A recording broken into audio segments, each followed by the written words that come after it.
Dell, a survivor, breaks into an abandoned home to obtain batteries, food, and other materials. He returns to a school that he has converted into a shelter and crosses off houses on a map he raided. Dell arrives at another house and discovers a dead body. He loots the corpse and wraps it in a cover. Dell takes the family pictures from the frames and sprays the driveway with Annex. He hauls the corpses onto his trunk and buries them in an open field. Dell ends his day with dinner and a movie in bed. Dell awakens abruptly to the sound of an explosion. He sees fireworks in the sky and wonders who is behind it. Dell goes outside in the morning looking for a car whose alarm is ringing. He discovers a car crashed on the curb near homes he has already raided. Inside the car, Dell sees an unconscious woman in the driver's seat. The blonde woman, Grace, wakes up in bed with a bandage on her head. She gets up to vomit, then looks at her surroundings. Grace tries to open the door, but it doesn't budge.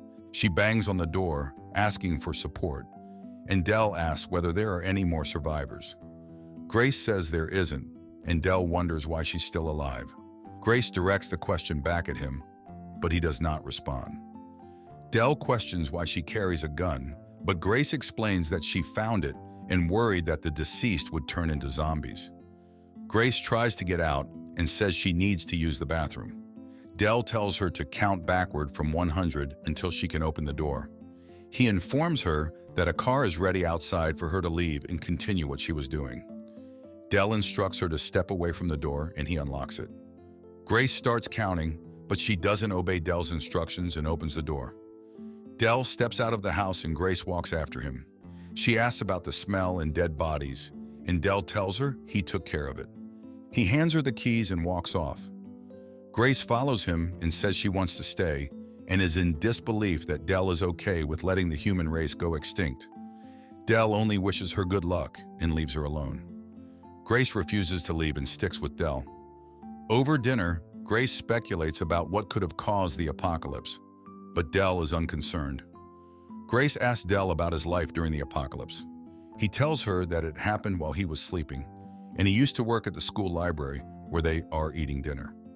Grace wonders if he was lonely when he worked as a librarian, but Dell is tired of her constantly asking questions. She takes it as her cue to leave and enters her car in the pouring rain. Grace gets angry at herself, then suddenly Dell knocks at her window to ask where she's headed. Grace tells him she's off to Niagara Falls since it's her goal to see all the landmarks. Grace asks what he's doing outside, and Dell tells her they can have a trial period with each other to see how things go. Grace steps out of the car, and they officially introduce themselves to each other. Dell walks off, and Grace has a bright smile on her face. The following day, Dell does his daily routine and runs errands. He sees Grace's car pass by on the road, and he follows her. He's led to a home and sees Grace sitting behind a deceased body on the bed. Grace tells him she decided to check the house since it didn't have an ex. Dell says he hasn't cleaned the neighborhood yet, and Grace stands up, ready to help him clean. Dell informs her that he has a specific way of cleaning the homes and disposing of the bodies. Grace asks him to teach her, and Dell gives in. He teaches her that batteries are the most important thing they can obtain from the dead, and gives her a cloth to cover her nose from the smell. They clear out the fridge and bury the woman's body. Dell walks away, but Grace stops him, asking if he's going to pay his respects to the dead. Dell inquires whether she has spoken anything to all of the bodies she has seen. Grace replies no, but she holds her breath for 10 seconds whenever she sees one. Dell returns to the body, and they both hold their breath before the deceased. Dell and Grace do some grocery shopping and return to the library. Grace doesn't find him, so she looks for him in the staff-only area. She finds a notebook filled with names and a family photo. In the drawers, there are files full of family's photos. Grace looks through them all, then rushes to put everything away when she hears the doors in the distance. Grace bikes through the neighborhood and halts when her music stops playing. She hears squeaking at a house and approaches it to check it out. Grace opens the front door to find a lonely dog playing with a squeaky toy. Grace brings the dog to the library with her, and Dell doesn't mind despite him being allergic. Dell goes fishing for their food while Grace reads a magazine and looks at Dell intently.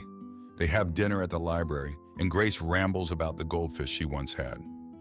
The next morning, Grace awakens and freshens up. She lifts her hair, revealing a long scar on the back of her neck. She arrives back at the library and sees the dog tearing the pages of a book. Dell offers to take the dog out while Grace cleans, but the dog bites him. Dell struggles to stitch his wound, so Grace approaches him to help. Grace patches him up, and Dell thanks her. The next day, Grace wakes Dell up to tell him that the dog is gone. They walk outside to search for her, but Dell confesses that he let her out to relieve herself. The atmosphere is tense around Dell and Grace is visibly upset and saddened at the loss of the dog. She confronts Dell about the collection of family pictures she found at the office. Grace says that he doesn't know any of the families and only sees them as objects. Grace reveals that her father was a popular pastor and died on the toilet, while her mother died on a workout machine. She gets closer to Dell and says that she was with a boy when everything happened. Dell leans away and tells her she drank too much, and Grace says she had everyone while Dell had no one. She stands up and tosses the pictures onto Dell before leaving. The following day, Dell visits Grace's house. He finds her neatly packed luggage with a book from her mother, along with a family photo.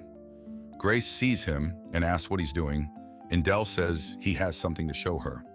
Dell takes her to a greenhouse and mentions he could use her help in cleaning the rest of the houses if she's interested.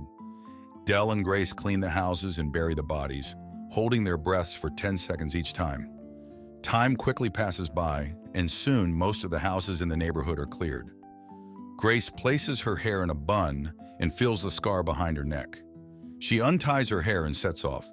Through a walkie-talkie, Grace informs Dell about a house she found. She sees a satellite dish and enters the home.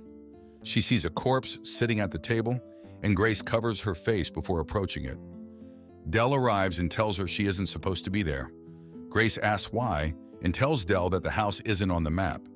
Dell doesn't reply, and Grace realizes that it's his house. Grace says they can clean the house. Dell refuses, but eventually he gives in. Dell drags the wrapped corpse into the dirt hole. Grace steps away to give him space to mourn, but he stops her, and they hold their breaths together. Night approaches, and they retreat to the car. Grace tells Dell that she'll finally reveal where she came from. Grace looks hesitant, and Dell assures her that she can tell him anything. Grace leans in and places a kiss on his lips. Dell wakes up in Grace's bed and hears a man laugh and talk in the distance. He looks for a weapon and finds a gun. Dell slowly walks downstairs and sees a man and a woman who introduce themselves as Patrick and Violet. They offer Dell breakfast, and Grace sets him a place on the table. Grace serves him food, and Patrick asks about him. Dell introduces himself and looks at Grace in confusion. Violet asks him about the bodies, and Dell replies that he buried them. Patrick asks Dell how he met his daughter, and Grace tries to excuse herself. Patrick orders her to stay and says that Dell seems confused. He asks her why she didn't tell them about Dell and wonders if she was embarrassed.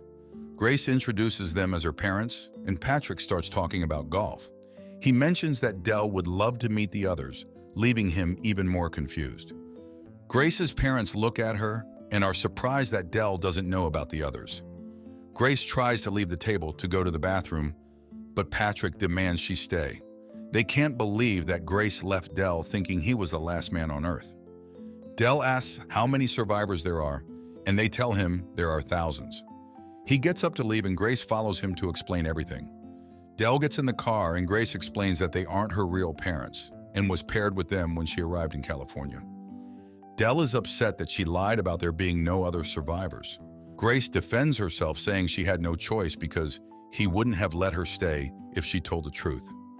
Dell starts the car, and Patrick steps out of the house, ordering Grace to pack her things. Grace asks Dell to take her with him, but Dell yells at her to let go of the wheel. Dell steps on the gas, and Grace says she pities him. Dell returns to the library and vomits. Grace ruffles through her things when Violet enters her room. Violet says it's time for her to come back home since she can't do it alone. She hugs Grace and begs her to come back so they can be a real family. Patrick arrives at the library where Dell is sitting. Dell doesn't pay attention to him and tends to the books. Patrick asks Dell to join them since they can use his skills. Dell doesn't care and asks him to leave. Patrick writes information in Dell's book in case he changes his mind. Grace leaves the town with her fake family and sees the same scar behind Violet's neck. Grace cries silently, feeling helpless. Dell visits his house and starts throwing rocks at it in anger. He returns to the library and has a dream about Grace and a movie. Dell sorts through the pictures he collected and talks to himself about the different people in the photos. He rushes to the library shelves to find the book that Patrick had written in. He finds it and sees an address on the page. Dell sets out to get to the address. He stops when the path is blocked by other cars. He walks through them and finds another car to use. Dell spends days traveling, but finally reaches the city with many lights. He navigates the area and finds the house where Violet and Patrick are in. Violet spots him through the window and walks over to him. Violet looks at Dell, but doesn't tell Patrick about him. She steps away and says she'll check up on Grace, and Patrick tells her to check the sensor on her temple. Dell returns to the car and waits for the house's lights to turn off. He grabs the gun and enters the home quietly. Dell finds Grace's room and sees her in bed with multiple wires attached to her and her head bandaged. Dell calls out to her, and she turns her body to the side. He sees the bruised, stapled wound behind her neck. Dell apologizes to her, and she turns to look at him. He helps her remove the wires, and they walk out to the living room. Patrick sees them and greets Dell, telling him that Grace needs to rest. He orders Dell to put Grace back in bed so they can talk with each other. Dell asks what Patrick is doing to her, and Patrick explains that the machine wipes out any negative feelings a person has. He believes that no one should live with grief and despair, so they've come up with a plan to do something about it. Similar to Dell keeping his town clean, Patrick says they're doing the same to people, so they no longer have to remember the past. Before Patrick can continue, Grace grabs the gun and shoots him. Violet walks in to look at his corpse. She says that she once had a daughter and tells them there's Windex before leaving. Dell and Grace leave the vicinity with her new goldfish. They pass by other people in the neighborhood who act like characters from The Sims. On the road, Grace apologizes for shooting Patrick, but Dell knows she isn't actually sorry. He puts the roof of the convertible down, and they drive away, happily being alone with each other. This wasn't that good of a movie. The ending was a bit abrupt for me, and people's actions didn't quite make sense. But what did you guys think about it? Subscribe to watch more videos like this. Turn on notifications. And leave a like, it really helps the channel out. Thank you for watching.